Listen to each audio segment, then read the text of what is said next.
नमस्कार मित्रांनो, तेजा स्टुडिओमध्ये तुमचं पुन्हा एकदा स्वागत आहे। आज आपण एक कॉमन पण इम्पॉर्टंट प्रॉब्लेम समजून घेणार आहोत। पीसीबी ट्रॅक बर्न म्हणजे काय किंवा पीसीबी वरचे जे ट्रॅक्स असतात ते का जळतात।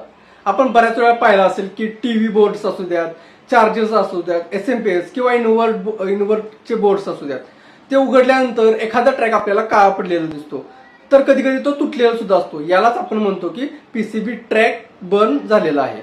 तर आता साध्या भाषेत समजून घेऊया की हे का होतं।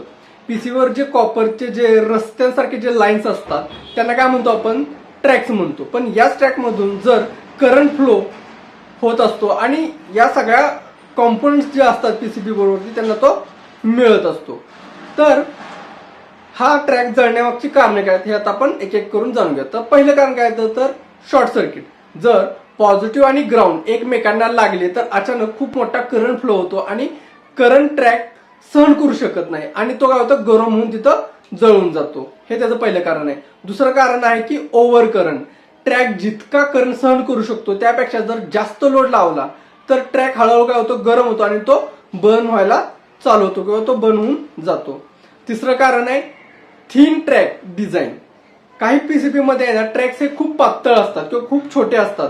अशा वेळी काय होतं, त्याच्यावरती जर लोड जास्त दिला तर ते ट्रॅक काय होतात, डॅमेज होतात किंवा गरम होऊन जळून जातात।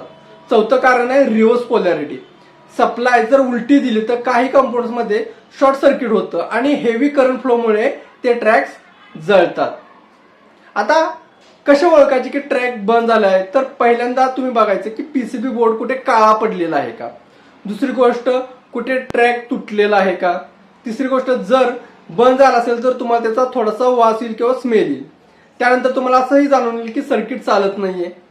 या गोष्टी तुम्हाला पाहायला मिळतील। आता आपण पाहायचं की रिपेअर कसं करायचं।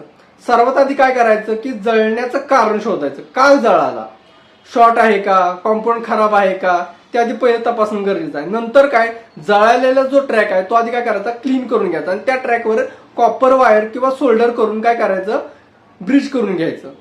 या गोष्टी पहिल्यांदा करायच्या आणि त्यानंतर आपण सर्किट टेस्ट करायला घ्यायचं। कारण की कारण शोधल्यावर डायरेक्ट पॉवर कधीही द्यायची नाही, नाहीतर काय होईल, पुन्हा तो ट्रॅक जळेल।